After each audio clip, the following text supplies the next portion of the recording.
Présent sur un sport plutôt méconnu. Il s'agit du parapente acrobatique et pour cela, vous nous avez apporté sa plus belle ambassadrice, Maud Perrin. Bonsoir. Bonsoir, enchantée. Bonsoir Maud et merci d'être avec nous. Effectivement, il faut savoir que Maud Perrin, c'est une référence du parapente acrobatique. Je rappelle les bases en quelques mots de cette discipline pour bien comprendre. Le parapente, c'est un dérivé du parachutisme, mais la différence, c'est qu'en parapente, ce n'est pas une chute. Le but, c'est de rester en l'air. Et en parapente acrobatique, de réaliser des figures spectaculaires. Par exemple, Maud, vous êtes la première femme à réaliser le Infinity Tumbling. On va voir les images. Expliquez-nous, c'est les images qui diffusent juste derrière moi. Expliquez-nous qu'est-ce que c'est, pourquoi c'est difficile de réaliser cette figure. Alors, oui, alors c'est du stall to infinite, ça s'appelle, donc décrochage to infinite. Ça consiste à décrocher la voile, donc on perd toute portance de la voile, et ensuite on lâche un peu les commandes, et là on se retrouve sur cette rotation comme ça, où on est un peu en corde à sauter au-dessus de la voile. On se retrouve vraiment sur une phase où la voile ne nous porte plus, et là on a un énorme shoot, et on passe au-dessus, et ça tourne à l'infini comme ça. La sensation de vitesse doit être impressionnante. Ouais. Ça fait pas mal à la tête de tourner en rond. Ouais, faut tenir un peu la nuque, hein. Les premières fois, c'est vrai que on prend quand même de la force centrifuge, donc c'est vrai que au niveau de la nuque, au début, ça fait un peu des courbatures. Les images sont magnifiques, juste au-dessus des nuages. On rappelle que vous avez 25 ans, ça fait 15 ans que vous volez, vous avez commencé à l'âge de 10 ans seulement avec votre père et vos deux frères. Qu'est-ce qui vous plaît dans cette discipline? Qu'est-ce qui fait qu'après tant d'années, vous continuez à la pratiquer? C'est un sport de passion. Voler, de manière générale, je pense que je décrocherai jamais de ça. Je pense que c'est cette sensation de liberté, en fait, je pense, qui m'anime depuis toujours. On vous voit sauter d'une montgolfière. Ouais, exactement.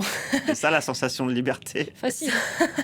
Ça, c'est une sensation. Ça, c'est pas pareil encore. C'est pas la même sensation. C'est plus de l'adrénaline pour le coup, sauter du montgolfière. C'est une addiction en fait. Ouais, c'est un peu ouais, aussi. Je pense qu'il y a plein de choses à ça. Il y a plein de types de vols différents. L'acrobatie en particulier, c'est quelque chose de très technique et moi qui me plaît énormément à ce niveau-là, ouais.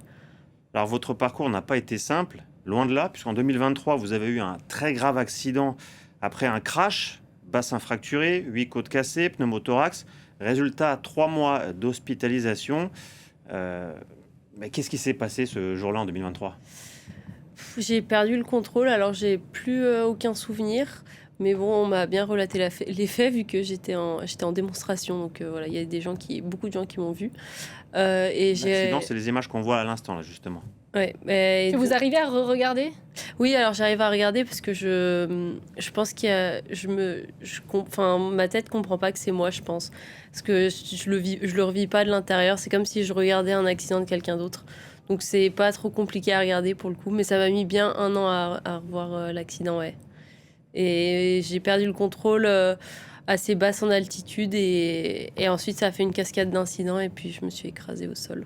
Qu'est-ce que vous vous êtes dit quand vous êtes retrouvé sur votre lit d'hôpital? Que ça y est, votre carrière était terminée, que vous n'alliez plus jamais voler?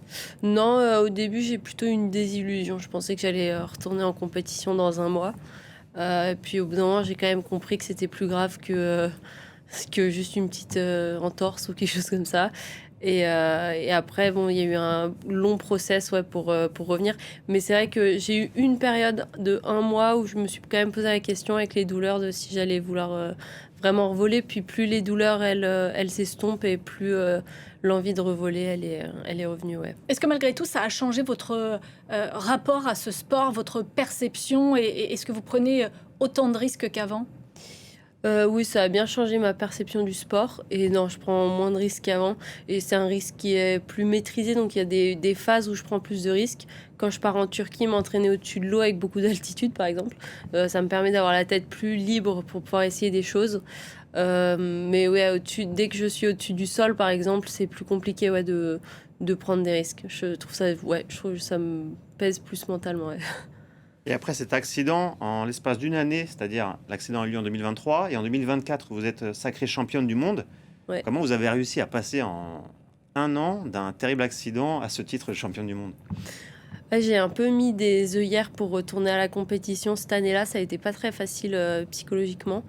Et puis en plus, j'avais mon épaule qui était fragile et qui a fait que de se luxer toute cette année-là. Mais j'avoue que j'ai un peu baisser la tête et foncer tout droit pour retrouver l'objectif que j'avais. Mais ça a été, on va dire, post-compétition, ça a été très compliqué, mentalement. J'ai eu un peu tout qui est redescendu et j'ai plus trop compris pourquoi je faisais ce que je faisais. Comment vous êtes accompagné dans ce sport? Vous avez des entraîneurs, des sponsors, une équipe derrière vous? Alors, il y a la fédération pour les compétitions. Après, il y a... j'ai quand même des référents donc avec qui je peux toujours poser des questions pour pouvoir progresser. Après, on est quand même un peu seul de manière globale aussi pour s'entraîner tous les jours. Mais bon, j'ai toujours quand même quelqu'un à qui me référer pour progresser et poser des questions. Et puis après, j'ai des sponsors aussi en termes de financement ou alors de matériel. Et vous dites que vous vous entraînez tous les jours? Dès qu'il fait beau. Aujourd'hui, non. Il faisait pas assez beau pour m'entraîner, mais sinon... Où est-ce qu'on s'entraîne en région parisienne? Alors, je suis pas en région parisienne, j'habite à Chamonix, moi, mais pas trop loin de Paris. Je pense qu'il doit y avoir des câbles, enfin, comment ça s'appelle ça? Des câbles, enfin bref, qui peuvent nous tirer avec un bateau, quoi, en haut. Est-ce que c'est une discipline qui coûte cher à pratiquer? C'est à l'entrée, on va dire que ça coûte. Il faut mettre un petit budget. Après, pour voler en soi, une fois qu'on a le matériel, non. Ça coûte juste pas grand-chose. En fait, tu peux marcher, en fait, pour aller voler. Après, bon, c'est un peu plus sportif. Mais bon, c'est vrai que moi, au niveau auquel je le pratique, ça me demande d'avoir beaucoup de matériel et de changer régulièrement de matériel. Donc, ouais, c'est vrai que... Et puis de bouger partout dans le monde. Donc, c'est vrai que c'est plus coûteux, ouais. Alors bientôt, il y a la saison 2026 qui démarre. Vous avez terminé à la première place du circuit de la Coupe du Monde l'an dernier. C'est quoi votre objectif cette année? Conserver le titre? Conserver le titre et j'aimerais bien aller chercher aussi le classement mixte un peu pour voir où j'arrive à me situer à ce niveau-là aussi. La concurrence entre les hommes et les femmes On a un classement scratch général, ouais, qui est mixte. Puisque vous aimez les sensations fortes, Maud Perrin, peut-être que vous allez vous laisser tenter par cette ascension en Allemagne, celle d'un viaduc ferroviaire de plus de 100 mètres de haut. Chaque jour, des touristes un peu casse-cou se laissent tenter par l'aventure. Vous nous direz juste après ce que vous en pensez. Lionel Feuerstein. Votre mission, si vous l'acceptez, gravir le plus haut pont ferroviaire d'Allemagne. 5000 tonnes d'acier et des litres de sueur pour atteindre le sommet de ce monument situé à une centaine de mètres du plancher des vaches. Chaque jour, des touristes un peu casse-cou, suivis aujourd'hui par la télévision allemande, tentent cette ascension périlleuse. C'est une vue magnifique, non? Comment vous vous sentez? Vous avez plutôt peur ou vous êtes tout excité? Ce chef-d'œuvre industriel de 467 mètres de long a été solidement planté dans le sol par les ingénieurs de l'époque. Les fondations de la structure sont encastrées à une profondeur de 30 mètres. Les travaux ont dû être effectués à la main. Au total, 28 000 tonnes de matériel ont été utilisées. Le pont Münsterner, inauguré en 1897, était considéré comme la réponse allemande à la Tour Eiffel française. Il a été construit à toute vitesse, 2 ans et demi de travaux, à peine. Ça, c'est pour l'histoire. Nos alpinistes du jour, solidement harnachés, doivent encore gravir 300 marches avec une pente par endroits de 80 degrés. Avec le soleil de face, ça rend les choses plus difficiles. Sensation forte pour ces aventuriers, au bord du vertige. Mais au bout, la satisfaction de l'exploit accompli. On l'a fait! C'est un défi, mais c'est tellement formidable une fois en haut. C'est vraiment chouette. Dernière épreuve, marcher au-dessus du vide, sur ces poutres, pour atteindre l'autre côté du pont. Stress garanti. La descente n'est pas forcément plus facile. Comptez 70 à 80 € par personne pour cette bonne dose de frissons. Bon, c'est trop facile ça pour vous, Maud Perrin. Ouais. Pas de sensations fortes là-dedans. Non, pas assez, je pense.